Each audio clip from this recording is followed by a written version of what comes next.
আসসালামু আলাইকুম প্রিয় শিক্ষার্থীরা, আজকে আমি আপনাদের সামনে আলোচনা করব বিজনেস ম্যাথমেটিক্স এর গুরুত্বপূর্ণ একটা চ্যাপ্টার, থিওরি অফ সেল। এই চ্যাপ্টার থেকে প্রত্যেক বছরই অঙ্ক এসে থাকে। যারা ন্যাশনাল ইউনিভার্সিটি এবং 7 কলেজে পড়ছেন তাদের জন্য এই চ্যাপ্টারটা অনেক গুরুত্বপূর্ণ। তো এই চ্যাপ্টারের গুরুত্বপূর্ণ একটা টপিক হচ্ছে ভেন ডায়াগ্রাম। আমরা এখানে দেখতে পাচ্ছি, তো ভেন ডায়াগ্রাম অঙ্ক কিন্তু প্রায় সময় এসে থাকে। তো আমরা প্রথমে প্রশ্নটা পড়ব এবং এই প্রশ্নটা কত সহজ উপায়ে করা যায় সেই কৌশলগুলো আপনাদের সামনে শেয়ার করব। তো প্রশ্নটা আমরা পড়ছি। এখানে লেখা আছে if a সমান 1 2 3 and b সমান 2 3 4 then হলে determine the a union b and Venn diagram। a union b মানটা বের করতে হবে এবং ভেন ডায়াগ্রাম নির্ণয় করতে হবে। তার ডায়াগ্রাম আঁকতে হবে। তো প্রথমে আমরা a ইউনিয়ন b টা করে নিব, তারপরে ভেন ডায়াগ্রাম অঙ্কন করব। a ইউনিয়নের যে মানটা বের হবে সেটা। তো প্রথমে আমরা এইভাবে প্রশ্ন দেওয়া থাকলে লিখে নিব গিভেন।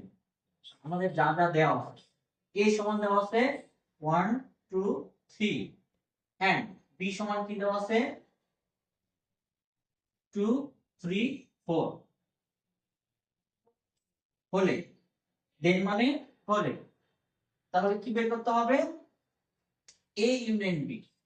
a ইউনিয়ন b আমরা জানি শিক্ষার্থীরা, ইউনিয়ন মানে এই যে আমাদের সেটের মানগুলো দেওয়া থাকবে সবগুলো মান একত্রে লিখতে হবে, অর্থাৎ সংযোগ করতে হবে। তাহলে এর মানটা আমরা এখানে লিখে নিব 1 2 3, ইউনিয়ন লিখবো, এরপরে বি এর মানটা বসাবো 2 3 4। তা এখন ইউনিয়নের কাজ হচ্ছে প্রথম উপাদান থেকে দ্বিতীয় উপাদান যত মান আছে সবগুলো মানগুলো সংযোগ করতে হবে, একত্রিত লিখতে হবে, তবে সিরিয়ালটা মেইনটেইন করে আমরা লিখব।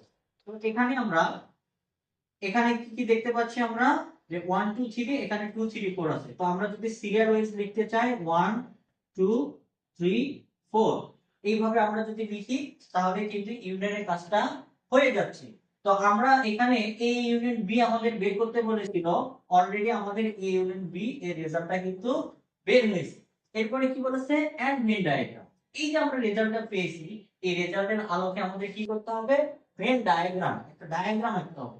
তো ডায়াগ্রাম আঁকার জন্য প্রথমে আমরা কি করব, এরকম বৃত্ত করে নেব।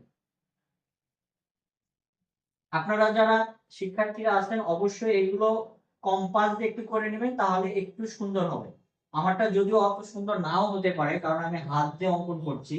তো এইভাবে আমরা যদি এই বৃত্তটাকে এ আর এই বৃত্তটাকে বি ধরি, তাহলে ইউনিয়নের মান যেহেতু আমাদের 1 2 3 4 রেজাল্ট পেয়েছি, তো আমরা এই দুইটা বৃত্তের মাঝে এই রেজাল্টটা বন্টন করে দেব, এটাই মেইন ডায়াগ্রাম।